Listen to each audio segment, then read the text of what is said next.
All right, class, what I have for you today is what annotating and or highlighting and annotating looks like, or the close read strategy looks like with the article I gave you, America Needs Its Nerds. So if you notice the directions, it says you are to, number one, read through the passage once to hear the speaker and the speaker's voice. Number two says read through a second time or a third time or even a fourth time using the highlighter tool in Word to find two to three examples of diction, 2 to 3 examples of detail, 2 to 3 examples of imagery, 2 to 3 examples of figure of language. Each time you highlight, you must insert new comment for annotation. So on here I put the directions. You go to the Insert tab, New Comment, type in the box, and hit Submit. This will take some time, which is why you have 2 days to complete the reading and graph template.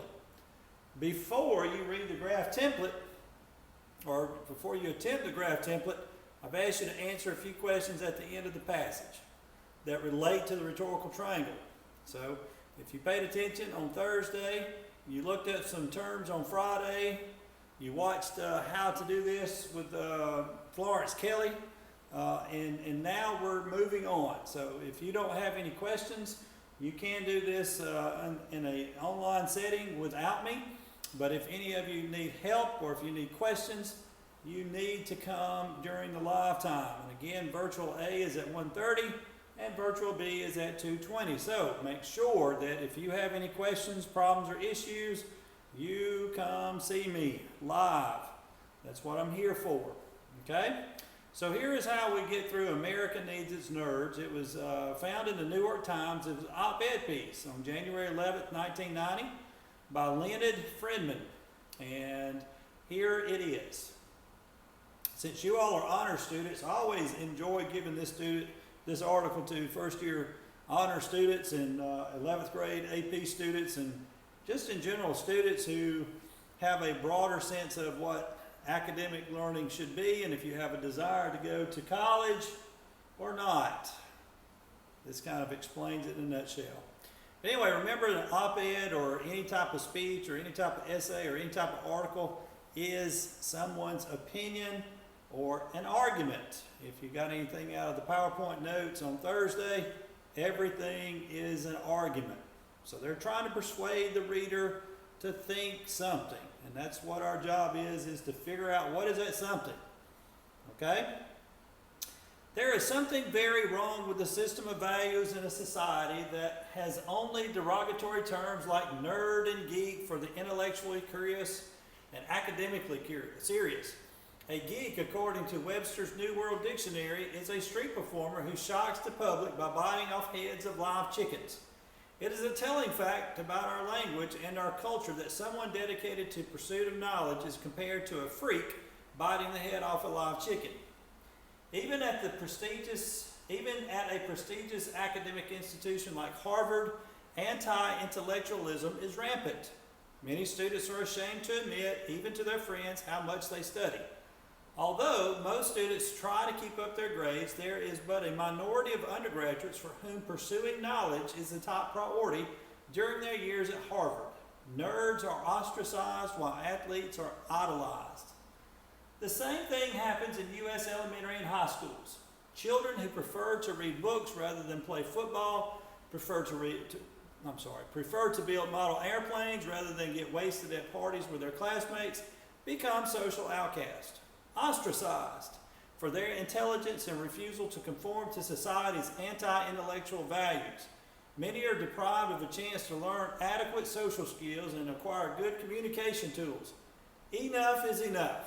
Nerds and geeks must stop being ashamed of who they are. It's high time to face the persecutors who haunt the bright kid with thick glasses from kindergarten to the grave. For America's sake, the anti-intellectual values that pervade our society must be fought. There are a few countries in the world where anti-intellectualism runs as high in popular culture as it does in the United States. In most industrialized nations, not least of all our economic rivals in East Asia, a kid who studies hard is lauded and held up as an example to other students. In many parts of the world, university professorships are the most prestigious and materially rewarding positions. but not in America, where average professional ball players are much more respected and better paid than faculty members at the best universities. How can a country where typical parents are ashamed of their daughter studying mathematics instead of going dancing, or of their son reading Weber while his friends play baseball, be expected to compete in a technological race with Japan or remain a leading political and cultural force in Europe?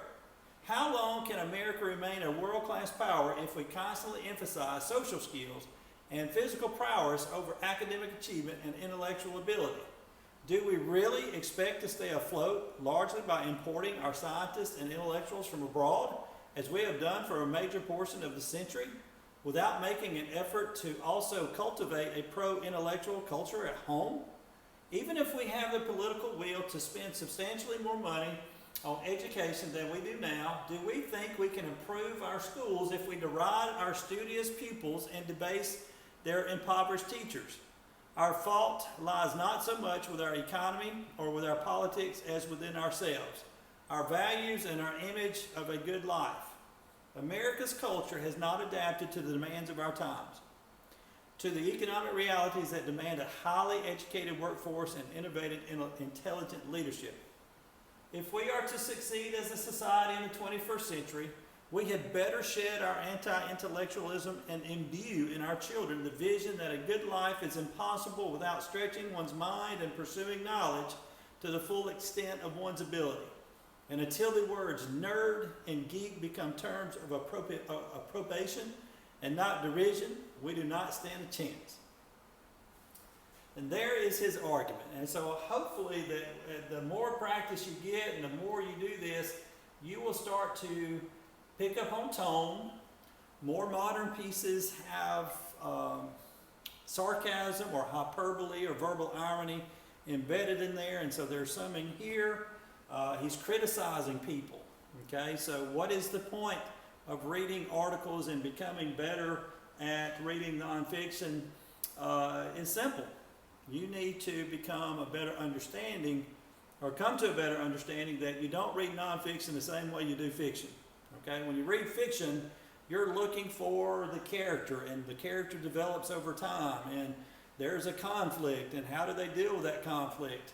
Really, the conflict is really in the whole idea of this article. People in America do not value education anymore. So when I look at the whole argument and I get to the end, hopefully you can get to where you can do that one time and kind of understand that. We often read things and don't understand it because of vocabulary. Now this is something I haven't talked about, but if there are vocabulary words that you don't understand, you can highlight those in red. So if there is a word that you're really not sure of, like, let me get down there to the end. There was one I saw, approbation, I'm sorry. So we find a highlight. All right, so if there's a word you don't understand, you can highlight that and then define it later. But since red is not one of our 4 colors that we're going to use to annotate on this, then feel free. If you come across a word or two you don't know, highlight it in red, and you can look it up, or you don't have to look it up. A lot of times when we're in a test situation, we can't look up words, and so I just kind of get the context of what he's talking about here. And there was another word, imbue. All right, so I'll admit, I don't really know what this word means. So if I'm looking at this last paragraph, if we are to succeed as a society in the 21st century, we had better shed our anti-intellectualism and imbue in our children the vision that a good life is impossible without strict. In other words, I think the word imbue means to instill, to teach, that we need to teach our children that a vision of a good life is impossible without stretching one's mind and pursuing knowledge. Okay, so I think that's what imbue means. So sometimes you just look around a word and you can kind of understand the context, especially if you can hear the tone of that. All right, so I am almost 10 minutes in, and I don't want to spend all day doing this because I just want to show you what this should look like. or what yours should look like. So the directions were 2 to 3 examples of diction. And if you watch the Florence Kelly video, well, I had a student tell me today, Mr. McVay, I don't watch your videos. Well, that's probably why some of you don't know what's going on. So if you didn't watch the video and you're here for the first time and you haven't done it and you're just waiting on something to happen, then I would encourage you to watch those videos. All right. So what's the purpose of the videos? I'm showing you everything that's going on in class. So the in-class students get all that, and you're getting that. So if you're not going to be here and you're going to be virtual, and that's the lecture part or my explanation. So if you're not watching the videos, please watch the videos. But here's what we're going to do. We're going to find 2 to 3 words that I really get, that I understand. We're going to find 2 or 3 words that have a negative or positive meaning. So I'll start in the first paragraph. There is something very wrong with the system of values in a society that has only derogatory terms like, I'll just go with nerd and geek. Alright, so if I go with nerd and geek, and don't forget, you have to insert a comment. So every time you highlight, I've got to go to insert new comment, and it's going to pop a box out here. So, nerd and geek. This is diction. Negative words given to smart people. Or I wouldn't say negative words, negative terms. Okay? So, that is how you do that. Don't forget to hit that little blue tab for submit the annotation. So in class, students aren't working on computers. We're actually highlighting these things with highlighters, and they're writing in the margin. This is the only way I can get you to do this without downloading or printing and then having to get it back to me is going to prove challenging in the grading field. So I know some teachers and elementary folks across this county are taking pictures and submitting through email. We're not going to do that. I need you to figure out how to use the highlighting tool and the insert comment tool. All right, so that's all I need because when you write essays and type essays for me here in the near future, this is how I will do it. I will write on, or I'll highlight or mark something, and in the margin, I will leave comments. So it's a good way for you to understand how I grade things. All right, so moving on. So now I've got my first example of diction. I only need 1 more or 2 more. Normally when I teach the skill of highlighting, students love to highlight like there's no tomorrow, and you highlight everything. Well, guess what? We're not going to write about everything in this piece of nonfiction. We're going to write about pieces. We're going to analyze pieces. You're not going to tell me what it's about. You're going to analyze. So what's the purpose of highlighting these dictions, these dictionary words? Because you may choose to write about diction. And so in a couple of weeks, I'm going to show you how to write about the word nerd and geek and what it's doing. Everything I highlight has a function, and it's doing something, okay? So be patient, and if you'll just trust the process, I'm sure we'll get there together. Now, is there a detail in there or is there an image in there? So I can kind of, if I learn my directions, I'm looking for diction, details, and imagery. I can go back and look at that all at the same time, the second time I read through this. Is it necessary for you to read through it 3 and 4 times? No, some of you need to. But if I can just go back after reading it the first time and I can get you to read it the second time, hallelujah. All right, this is probably the first time that some of you have read something more than once. All right, so again, these are skills I'm trying to teach you and help you develop so that when you do take the ACT next spring, those of you who are going to the academies, that you can take your pencil and annotate as you read. So that's where we're heading with these skills. So watch this. I've got a great image or a detail. Sometimes they're both, but I've got this. A street performer biting the heads off chickens. Kind of gross, but I like the image of that. All right, so again, if you highlight something, I'm going to come back and highlight this. So the image of performers biting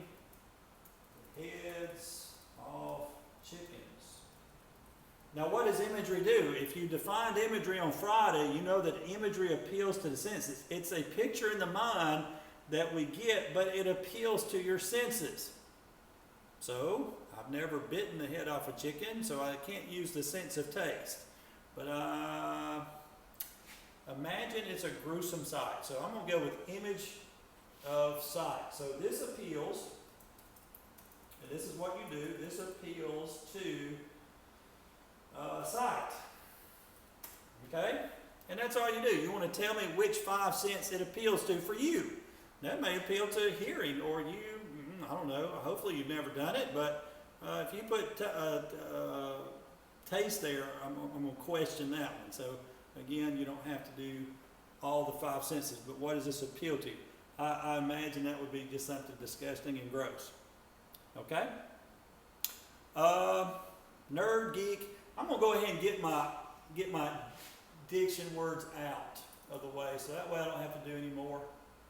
I'm going to highlight that yellow, and I'm going to insert new comment. Uh-oh, I got to post my comment, don't forget that. All right, so I go over here and I got my freak word here. I'm going to post a new comment. So, freak. This is diction. All right, freak, diction.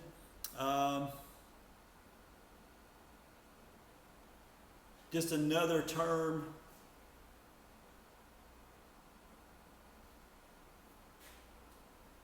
A negative term. Let's do negative term given to people. And so he's associating the word freak to someone who studies. All right, so this is like comparing, so to speak. All right, that didn't highlight for some reason. Let me highlight it. All right, so now then, I don't know why that's not highlighted. Let me try again.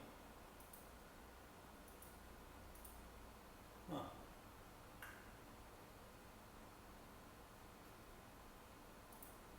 Oh, it's because I didn't post. Hello.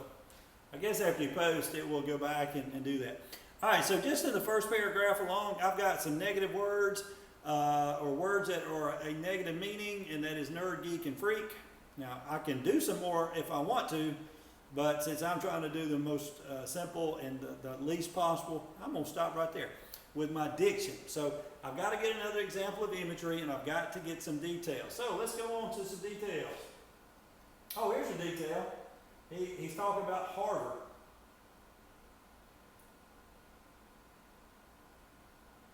If you don't know where Harvard is, that is up in Massachusetts. I think it's in Cambridge or near that area. It's an Ivy League school. And at one time, the Ivy League schools were very prominent of producing the most intellectual people we had in our country. So our top scientists, our top doctors, our top lawyers, our presidents, they all graduated from an Ivy League school. Harvard was one of those. So here he uses the detail of what's going on at Harvard and how students are ashamed. All right, let me go back here. So students are ashamed of how much they study. So this here is a good example of a detail. Maybe you don't like that blue. It's supposed to be blue, Mr. McVay. That looks kind of tealish. Let's see if I can find a blue that works. That'll work. The other blues are too dark, and that's almost too dark, and it just kind of takes it out. But that's okay, because I'm going to enter a new comment. All right, the detail of Harvard gives the image, because details give imagery, and imagery appeals to the senses. So again, I don't want to give that a green highlight, but I'm just going to give it the blue highlight and call it a detail. The detail of Harvard gives an image of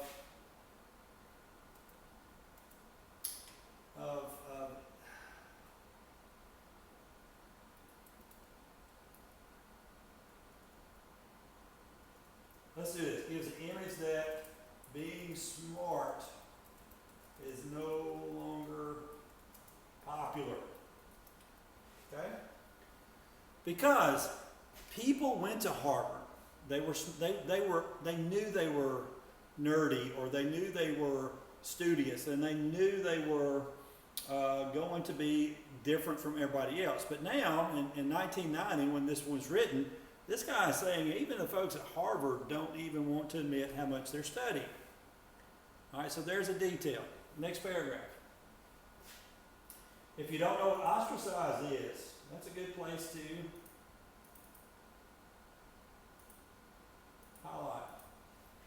And so, if you look at the context of that, I'm not going to look it up, I'm just going to take an educated guess. Most students try to keep up their grades. There's but a minority of undergraduates for whom pursuing knowledge is a top priority during their years at Harvard. Nerds are ostracized while athletes are idolized.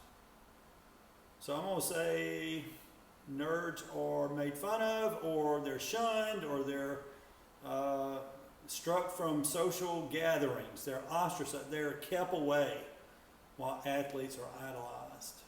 Okay, so even in that last sentence, that's kind of comparing. Nerds are ostracized while athletes are idolized. So it's comparing nerds to athletes. We're not doing comparing using like or as or anything like that, but it's a comparison, to say the least. But anyway, you can say that is a detail. Or if you're a smart person and you consider yourself nerdy, I consider myself nerdy on some things, I might call that an image. So you can, any of this stuff you can highlight. What I'm trying to get you to do is interact with the text, and I'm trying to get you to determine the rhetoric. Now, rhetoric is defined as the language being used. Any of this can be anything, as long as you can support your opinion. So again, we're coming back to this idea of argument. If you want to say nerds are ostracized while athletes are idolized, that's an image, then you've got to be able to explain what sense does that appeal to. So maybe you are an athlete and you've been idolized for not being smart. All right, you see how that works?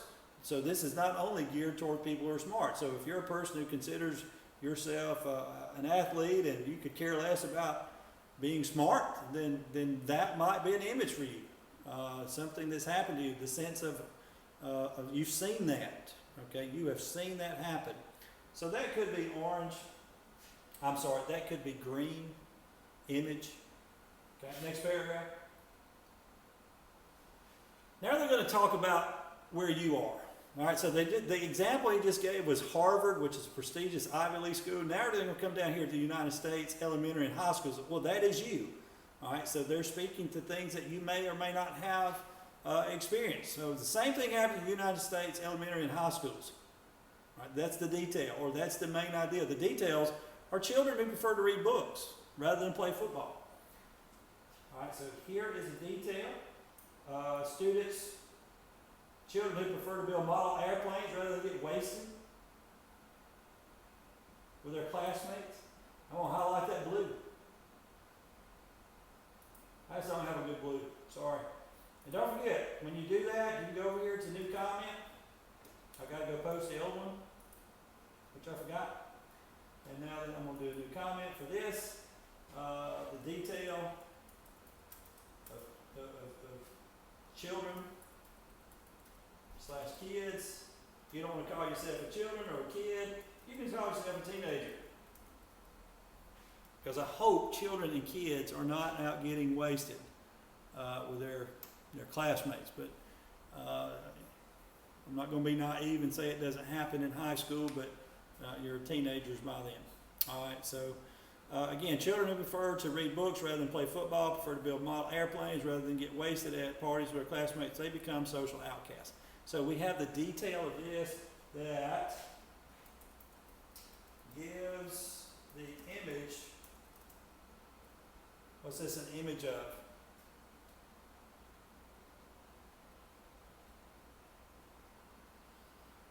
I think this is an image of young people doing adult things. And this is a negative image, an image of young adults, or I'm sorry, let's do this, an image of teenagers doing adult things. What?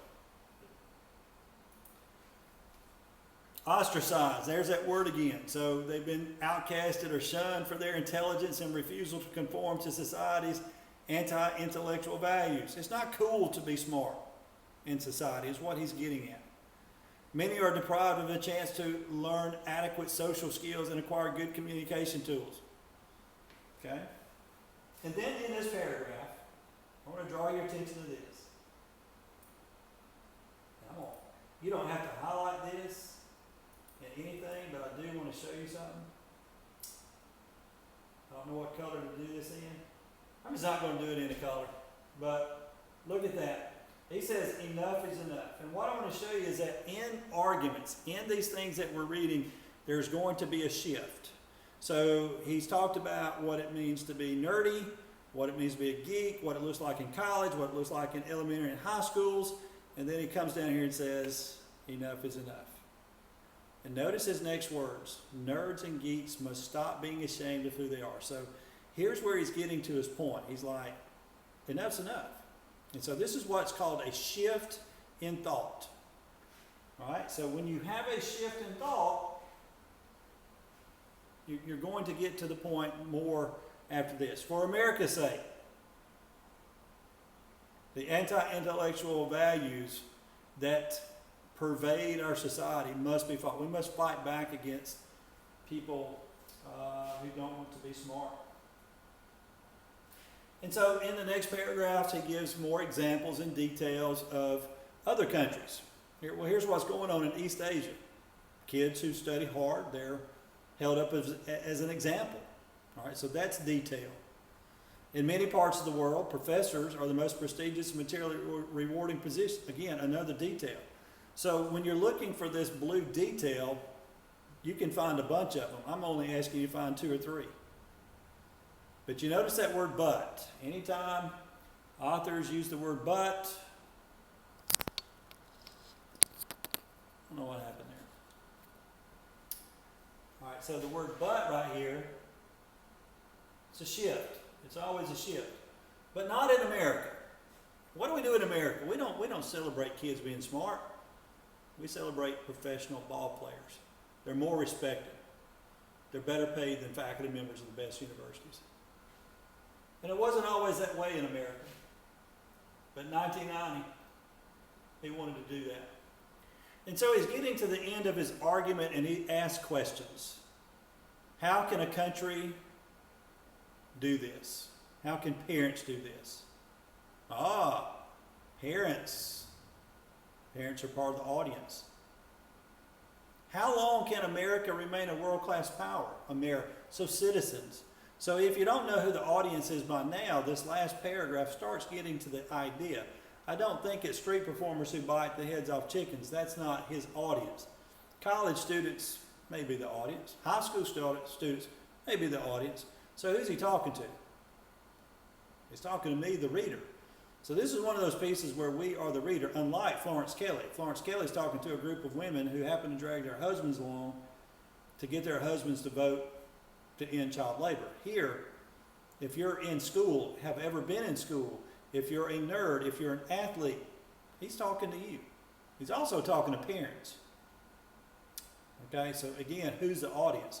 The reader and just people in general are the audience. And so he goes through and asks a bunch of questions. What's the point of asking questions? He's trying to get the reader to think. So if you saw those notes on ethos, logos, and pathos, right here, he's trying to get the reader to think.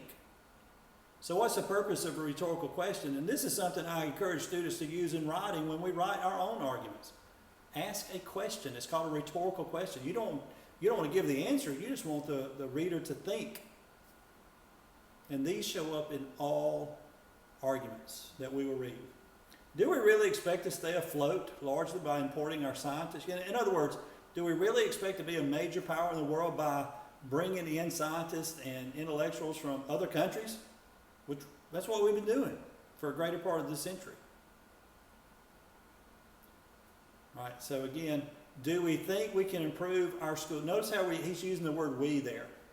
He shifts from parents, and then all of a sudden, do we. So he's asking you, do we think we can improve our schools? Okay? if the United States is to succeed as a society, if we are to succeed as a society, we had better become smart again and teach our children the vision that a good life is impossible without stretching one's mind and pursuing knowledge. That doesn't say anything about we all need to go to college. He's just simply talking about we all need to continue to pursue knowledge. And until the words nerd and geek become terms of approbation and not derision, we do not stand a chance. All right, so again, when you finish reading this once, twice, 3 times, 4 times, you will have 2 examples of diction, 2 examples of details, 2 examples of imagery, and 2 examples of figurative language. Oh, I didn't do any figurative language. You want me to show you an example? Sarcasm, verbal irony,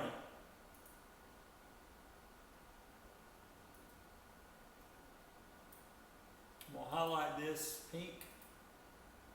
I'm going to give it a new comment. This is hyperbole. If you don't understand hyperbole, you can say verbal irony. You don't know what verbal irony is? That's sarcasm.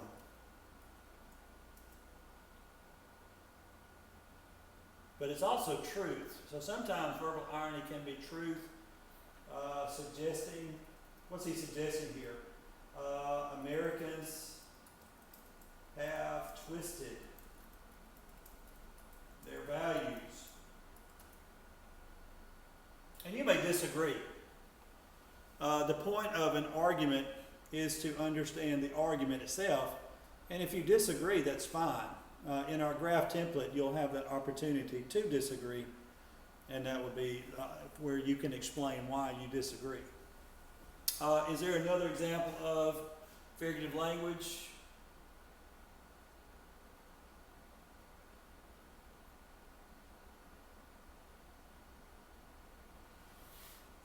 You could say this right here, who haunt the bright kid with thick glasses from kindergarten to the grave. That's an exaggeration. If you don't know what an exaggeration is, that is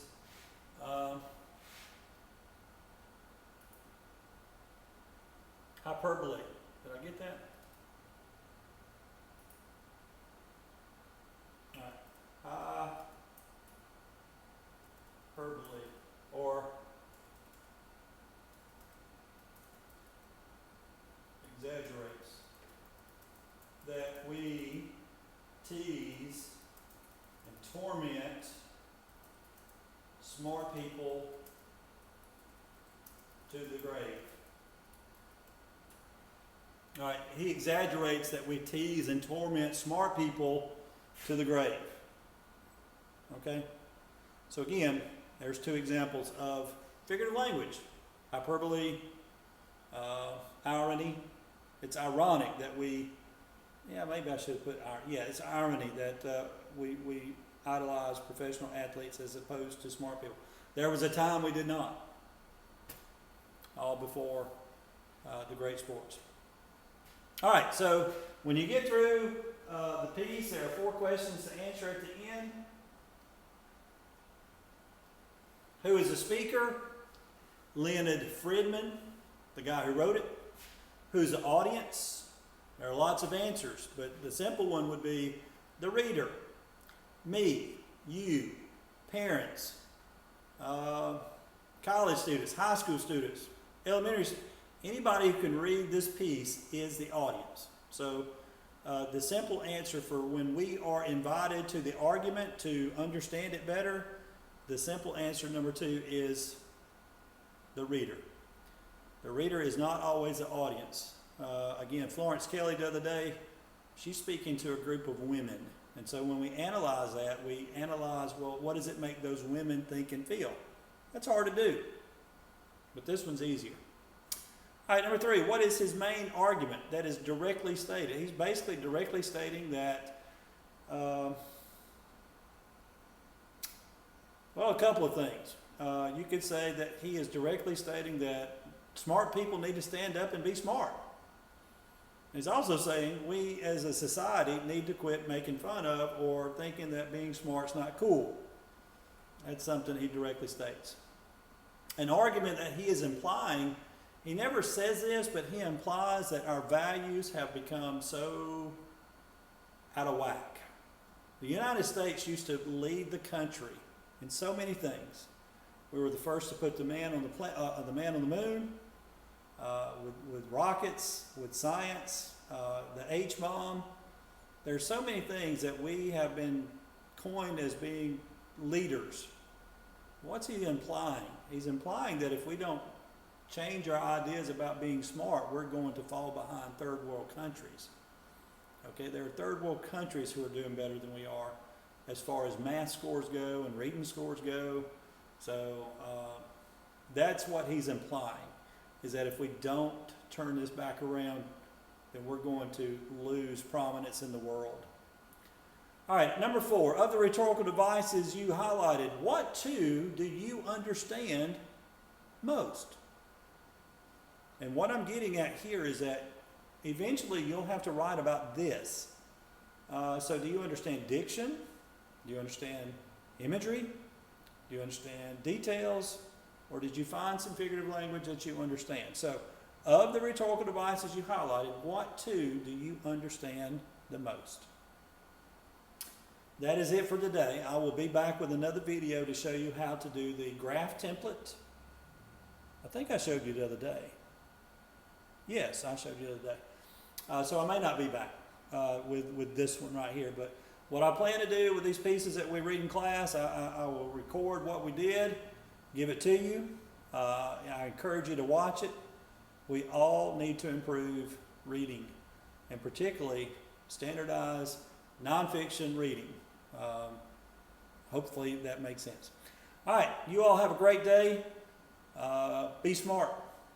It's okay to be a nerd. Bye.